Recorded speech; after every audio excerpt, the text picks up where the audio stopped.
ಮನ ಏವ ಮನುಷ್ಯಾಣಂ ಕಾರಣಂ ಬಂಧ ಮೋಕ್ಷಯೇ. ಮನುಷ್ಯನ ಬಂಧನ ಹಾಗೂ ಮೋಕ್ಷ ಎರಡಕ್ಕೂ ಕೂಡ ಮನಸ್ಸು ಕಾರಣ ಅಂತೆ.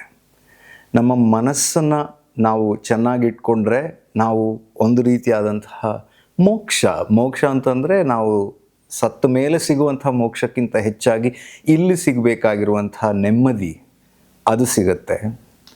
ಅಥವಾ ನಾವು ನಮ್ಮ ಮನಸ್ಸಿನ ಒಳಗಡೆನೇ ಬಂಧಿಯಾಗಿರ್ತೀವಿ ಅನ್ನೋ ಪರಿಸ್ಥಿತಿ.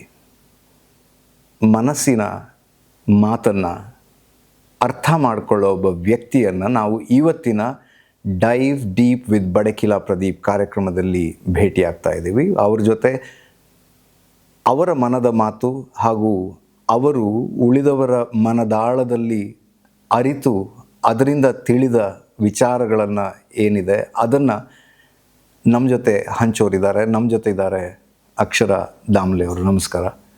ನಮ್ಮ ಕಾರ್ಯಕ್ರಮಕ್ಕೆ ಬಂದಿದ್ದಕ್ಕೆ ಧನ್ಯವಾದಗಳು.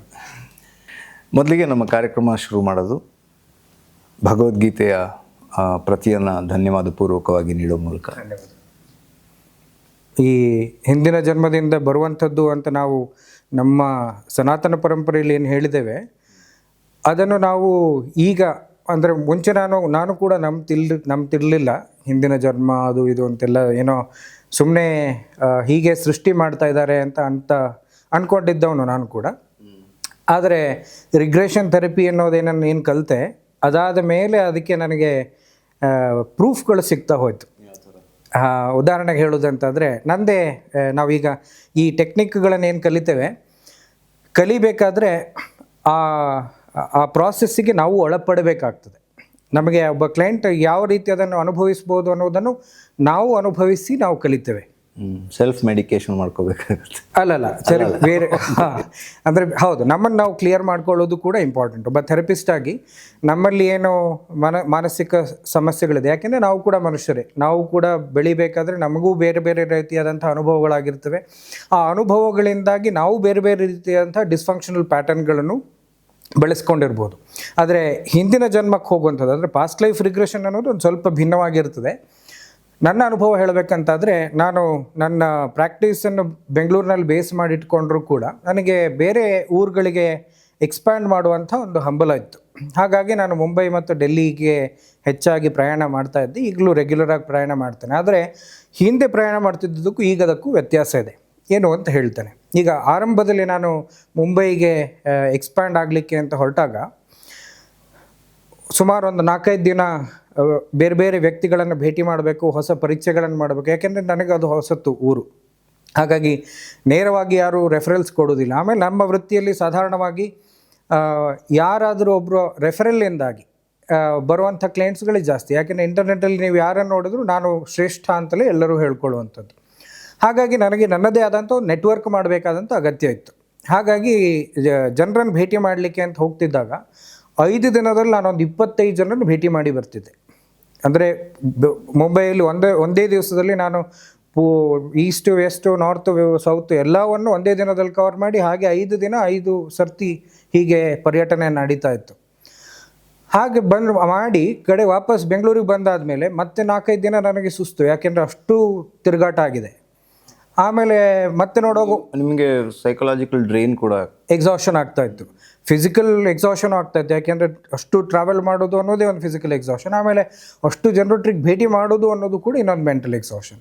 ಹಾಗಾಗಿ 4-5 ದಿವಸ ಹುಷಾರು ತಪ್ಪಿತ್ತು. ಆಮೇಲೆ ನನ್ನದು 5-10 ದಿವಸಗಳ ಬ್ಯಾಕ್ಲಾಗ್ ಏನಿತ್ತು ಅದನ್ನು ಕಂಪ್ಲೀಟ್ ಮಾಡಲಿಕ್ಕೆ ಅಂತ ಕೆಲಸಕ್ಕೆ ತೊಡಗ್ತಿದ್ದೆ. ಹಾಗಾಗಿ ಆ 25 ಜನರನ್ನು ಏನು ಭೇಟಿ ಮಾಡೋದು ಅದರದ್ದು ಪರಿಣಾಮ ಆಗಿ ಏನು ಫಾಲೋಅಪ್ ಅಂತಲೇ ಇರ್ತಿರಲಿಲ್ಲ. ಹಾಗಾಗಿ ಭೇಟಿ ಮಾಡ್ತಿದ್ದೆ, ಪರಿಚಯ ಆಗ್ತಿತ್ತು. ಅದರಿಂದ ಮುಂದಿನ ದಾರಿಗಳು ಕಾಣಿಸ್ತಾ ಇರಲಿಲ್ಲ. ಯಾಕೆ ಹೀಗಾಗ್ತಾ ಇದೆ, ನಾನು ಯಾಕೆ ಅಲ್ಲಿ ಹೋದಾಗ ರೆಸ್ಟ್ಲೆಸ್ ಯಾಕೆ ಆಗ್ತೇನೆ ಅಂದರೆ ನನಗೊಂಥರ ಅಲ್ಲಿ ಹೋದಾಗ ರೆಸ್ಟ್ಲೆಸ್ ಆಗ್ತಿತ್ತು. ಅಂದರೆ ಬೇಕು ಅಂತ 25 ಜನರನ್ನು ಭೇಟಿ ಮಾಡಬೇಕು ಅಂತಲ್ಲ, ಭೇಟಿ ಮಾಡದಿದ್ರೆ ನನ್ನ ಸಮಯ ಎಲ್ಲಾದರೂ ಕಳೆದು ಹೋದರೆ ಬೇಸಿಕಲಿ ನನ್ನ ಪ್ಯಾಟರ್ನ್ ಏನಿತ್ತು ಮಿನಿಮಮ್ ಟೈಮ್ ಮ್ಯಾಕ್ಸಿಮಮ್ ಗೇನ್ ಅನ್ನೋಂಥ ಒಂದು ಪ್ಯಾಟರ್ನ್ ಇತ್ತು. ಸೊ ಈ ಪ್ಯಾಟರ್ನ್ ಎಲ್ಲಿಂದ ಬರ್ತಾ ಇದೆ ಅಂತ ನೋಡಿದಾಗ ಅದಕ್ಕೆ ಕರೆಂಟ್ ಲೈಫಲ್ಲಿ ಎಲ್ಲೂ ನಮಗೆ ಸಿಗಲಿಲ್ಲ. ಯಾಕೆಂದರೆ ನಾನು ಪ್ರೈಮರಿಲಿ ಮಾಡೋದು ಇನ್ನರ್ ಚೈಲ್ಡ್ ಹೀಲಿಂಗ್ ಅಂತ. ಈಗಿನ ಕರೆಂಟ್ ಲೈಫಿನ ಏನಾದರೂ ಪ್ಯಾಟರ್ನ್ ಬಂದಿದೆ ಅಂತ ಅದೆಲ್ಲೂ ಸಿಗ್ತಾ ಇರಲಿಲ್ಲ. ಅದಕ್ಕೆ ಪಾಸ್ಟ್ ಲೈಫ್ ಮಾಡುವ ಅಂತ ನೋಡಿದ್ರೆ ನಾನು ಆ ಕಾಲದಲ್ಲಿ ಸೇನಾಧಿಪತಿಯಾಗಿದ್ದೆ. ನನ್ನ ಮೂಲ ಕೆಲಸ ಏನಿದ್ದದು ಅಂದರೆ ಈ ಕೋಟೆಗಳನ್ನು ಕ್ಯಾಪ್ಚರ್ ಮಾಡುವಂಥದ್ದು. ಕೋಟೆಗಳನ್ನು ಕ್ಯಾಪ್ಚರ್ ಮಾಡೋದಂದರೆ ಅವ್ರ ಆಯಾ ದೇಶದ ಅಥವಾ ಆಯಾ ರಾಜ್ಯದ ರಾಜಧಾನಿಗಳಾಗಿರ್ತವೆ. ಹಾಗಾಗಿ ಅವುಗಳನ್ನು ಕ್ಯಾಪ್ಚರ್ ಮಾಡಬೇಕಾದ್ರೆ ಹೆಚ್ಚು ಸ್ಟ್ರಾಟಜಿಕ್ ಆಗಿ ಪ್ಲ್ಯಾನ್ ಮಾಡಬೇಕು. ಆದರೆ ನನ್ನ ಹತ್ರ ಅಷ್ಟು ದೊಡ್ಡ ಸೈನ್ಯ ಇರಲಿಲ್ಲ, ಎಲ್ಲರ ಅಷ್ಟು ದೊಡ್ಡ ಸೈನ್ಯವನ್ನು ಎದುರಿಸುವಷ್ಟು ದೊಡ್ಡ ಸೈನ್ಯ ಇರಲಿಲ್ಲ. ಸೊ ನನ್ನ ಸಣ್ಣ ತುಕಡಿಯನ್ನು ಇಟ್ಕೊಂಡು ನಾನು ಪ್ಲ್ಯಾನ್ ಮಾಡಿ ಅವುಗಳನ್ನು ಕ್ಯಾಪ್ಚರ್ ಮಾಡೋದ್ರಲ್ಲಿ ನಿಸ್ಸೀಮನಾಗಿದ್ದೆ. ಸೊ ಈ ಪ್ಯಾಟರ್ನ್ ನಾನು ಯಾವಾಗ ಬ್ರೇಕ್ ಮಾಡಲಿಕ್ಕೆ ಈ ಅರಿವು ಬಂತೋ ಅಷ್ಟೊತ್ತಿಗೆ ಆ ಪ್ಯಾಟರ್ನ್ ಬ್ರೇಕ್ ಆಯಿತು. ಆ ಪ್ಯಾಟರ್ನ್ ಬ್ರೇಕ್ ಆದಮೇಲೆ ನನ್ನ ಈಗ ನನಗೆ ಮುಂಬೈಗೆ ಹೋದರೂ 5 ಜನರನ್ನು ಭೇಟಿ ಮಾಡಿದ್ರು ನನಗೇನು ಆ ರೆಸ್ಟ್ಲೆಸ್ನೆಸ್ ಇರೋದಿಲ್ಲ, ಅಥವಾ ಒಂದು ಹೊಸ ಊರಿಗೆ ಹೋದ ತಕ್ಷಣ ಒಂದಷ್ಟು ಜನರನ್ನು ಭೇಟಿ ಮಾಡಬೇಕು, ಕನೆಕ್ಟ್ ಬಿಲ್ಡ್ ಮಾಡಬೇಕು ಅನ್ನೋಂಥ ಒಂದು ಏನು ಧಾವಂತ ಇರ್ತದೆ, ಅದು ಇಲ್ಲ. ಸೊ ಈ ರೀತಿಯಲ್ಲಿ ಪಾಸ್ಟ್ ಲೈಫಿನ ಪ್ಯಾಟರ್ನ್ಗಳನ್ನು ಬ್ರೇಕ್ ಮಾಡಲಿಕ್ಕೆ ಸಾಧ್ಯ ಆಗ್ತದೆ. ಇನ್ಫ್ಯಾಕ್ಟ್ ಆಮೇಲೆ ಅದನ್ನೇ ಮುಂದುವರಿಸಿ ನಾವು ಇಂಟ್ರೆಸ್ಟಿಂಗ್ಲಿ ಅವರೊಂದು ಹಿಸ್ಟಾರಿಕಲ್ ಫಿಗರ್ ಆಗಿದ್ದರು. ಹಾಗಾಗಿ ನಮಗೆ ಅದರ ಐತಿಹಾಸಿಕ ಆಧಾರಗಳು ಸಿಕ್ತು. ಅಂದರೆ ಈ ವ್ಯಕ್ತಿ ಏನೇನು ಮಾಡಿದ್ರು, ಏನೇನಾಯಿತು, ಆಮೇಲೆ ಆ ವ್ಯಕ್ತಿಯ ಕೊನೆ ಹೇಗಾಯಿತು ಅನ್ನೋದಕ್ಕೂ ನಮಗೆ ಪುರಾವೆ ಸಿಕ್ತು. ಆ ವ್ಯಕ್ತಿಯ ಬಗ್ಗೆ ನಾನು ಎಲ್ಲೂ ಓದಿರಲಿಲ್ಲ, ಅಥವಾ ಮುಂಚೆನೇ ಆ ವ್ಯಕ್ತಿಯ ಬಗ್ಗೆ ತಿಳ್ಕೊಂಡು ಇರಲಿಲ್ಲ, ಇನ್ಫ್ಲೂಯೆನ್ಸ್ ಆಗಿದ್ದಲ್ಲ. ಆಮೇಲೆ ನಾನು ಓದಿದ ಮೇಲೆ ನನಗೆ ಹೀಗೆ ಒಬ್ಬ ವ್ಯಕ್ತಿ ಇದ್ದರು ಅನ್ನೋದು ಗೊತ್ತಾಯಿತು. ಹಾಗಾಗಿ ಅಲ್ಲೆಲ್ಲೂ ಇಮ್ಯಾಜಿನೇಷನ್ ಇರಲಿಲ್ಲ, ಸೆಲ್ಫ್ ಇಮ್ಯಾಜಿನೇಷನ್ ಇರಲಿಲ್ಲ. ಅದು ವಿಶ್ವಲಿ ಏನೇನು ಬಂತು ಅದು ಹಾಗೆ ಬರ್ತಾ ಹೋಯಿತು. ಈಗ ನಂದು ಮುಂದಿನ ಪ್ರಶ್ನೆನೂ ಕೂಡ ಅದೇನೇ ಆಗಿತ್ತು. ಯಾಕಂದರೆ ಈಗ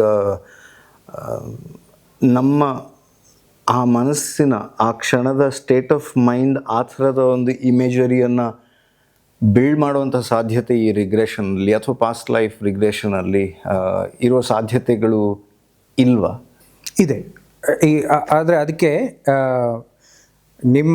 ನಮ್ಮದೇ ಆದಂಥ ಎಸಂಪ್ಷನ್ಸ್, ಇಮ್ಯಾಜಿನೇಷನ್ ಮಾಡುವಂಥ ಸಾಧ್ಯತೆ ಇದೆ.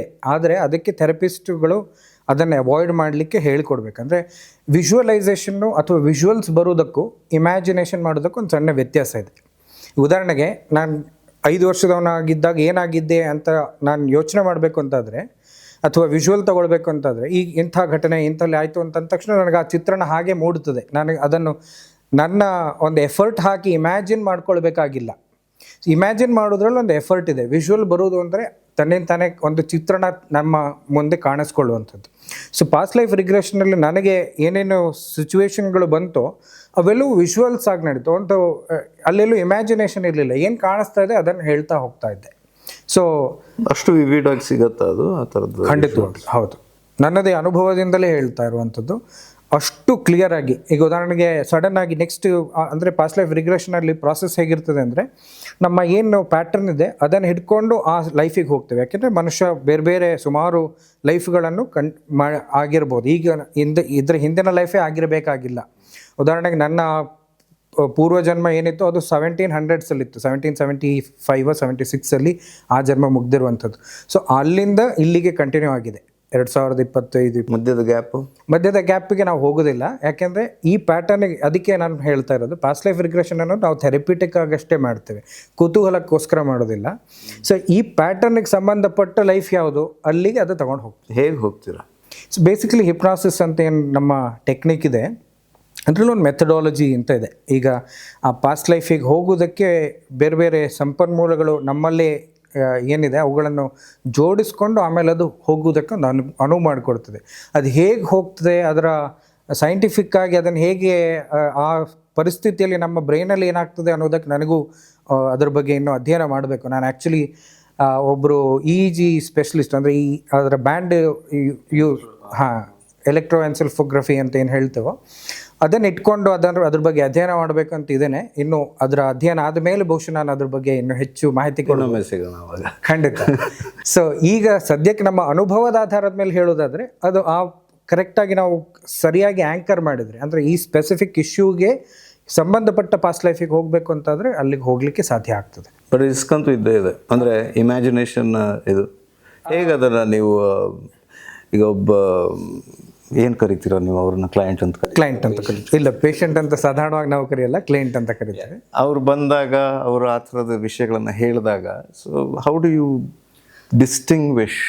ಕರೆಕ್ಟ್. ಅದಕ್ಕೆ ಯಾಕಂದರೆ ಅವರು ನಿಮಗೆ ಹೇಳ್ತಿದ್ದಾರೆ, ಆ ವಿಜುವಲೈಸೇಷನ್ನು ಅಥವಾ ಅದು ಇಮ್ಯಾಜಿನೇಷನ್ನು ದ್ಯಾಟ್ ಯು ಪ್ರಾಬಬ್ಲಿ ಅಂದರೆ ನಿಮ್ಗೆ ಅದ ವ್ಯತ್ಯಾಸಗಳು ಹೇಳೋದಕ್ಕೆ ಸಾಧ್ಯ ಆಗದೆ ಇರಬಹುದು. ಯಾಕೆಂದ್ರೆ ಅವ್ರ ಜೀವನ ಏನಾಗಿದೆ ಅಂತ ನಮಗೆ ಮನಸ್ಸಿನಷ್ಟು ದೊಡ್ಡ ಕಳ್ಳ ಬೇರೆ ಅದು ಇಲ್ಲ ನನ್ನ ಪ್ರಕಾರ. ಅಲ್ಲ, ಅದಕ್ಕೆ ಸಾಧಾರಣವಾಗಿ ಬಂದ ತಕ್ಷಣ ಅಥವಾ ಫಸ್ಟ್ ಸೆಷನಲ್ಲಿ ಪಾಸ್ಟ್ ಲೈಫ್ ರಿಗ್ರೆಷನ್ ಮಾಡೋದಿಲ್ಲ, ಅಥವಾ ಪಾಸ್ಟ್ ಲೈಫ್ ರಿಗ್ರೆಷನನ್ನು ನಾನು ಸ್ಪೆಸಿಫಿಕಲಿ ನನ್ನ ಪ್ರಾಕ್ಟೀಸಲ್ಲಿ ಮಾಡೋದು ಆ್ಯಸ್ ಎ ಲಾಸ್ಟ್ ರಿಸಾರ್ಟ್.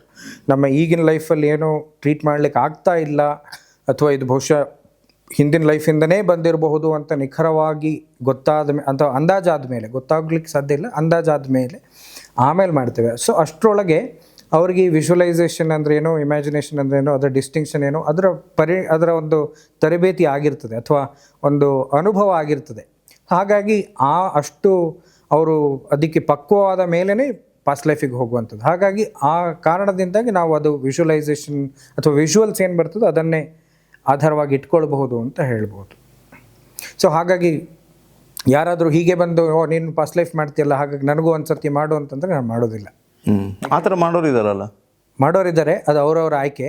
ನನ್ನ ಗುರುಗಳು ನನಗೆ ಪಾಸ್ಟ್ ಲೈಫ್ ರಿಗ್ರೆಷನ್ ಹೇಳ್ಕೊಟ್ಟಾಗ ಕಂಡೀಷನ್ ಏನು ಹೇಳಿದ್ದು ಅಂದರೆ, ಯಾವುದೇ ವ್ಯಕ್ತಿ ಕುತೂಹಲಕ್ಕೋಸ್ಕರ ನಾನು ಹಿಂದಿನ ಜನ್ಮದಲ್ಲಿ ಏನಾಗಿದ್ದೆ ಅಂತ ಬಂದರೆ ಮಾಡಬೇಡ. ಯಾಕೆಂದರೆ ಕುತೂಹಲಕ್ಕೋಸ್ಕರ ಮಾಡಿ ನಾನು ಪ್ರಸಿದ್ಧಿಯನ್ನೇನೋ ಪಡಿಬೋದು, ಆದರೆ ನಮ್ಮ ಒಂದು ಥೆರಪಿಟಿಕ್ ಇಂಟೆಗ್ರಿಟಿ ಮತ್ತು ಎಥಿಕ್ಸ್ ಅಂತೊಂದು ನಾವೇನು ಫಾಲೋ ಮಾಡ್ತೇವೋ ಅದರ ಪ್ರಕಾರ ಒಂದು ಸಮಸ್ಯೆ ಇದೆ, ಮತ್ತು ಆ ಸಮಸ್ಯೆ ನಮ್ಮ ಈ ಕರೆಂಟ್ ಲೈಫಿನ ಪ್ಯಾಟರ್ನಲ್ಲಿ ಎಲ್ಲೂ ಅದು ಸಾಲ್ವ್ ಆಗ್ತಾ ಇಲ್ಲ ಅಂತ ಆದಾಗಷ್ಟು ನಾವು ಪಾಸ್ಟ್ ಲೈಫಿಗೆ ಹೋಗುವಂಥ.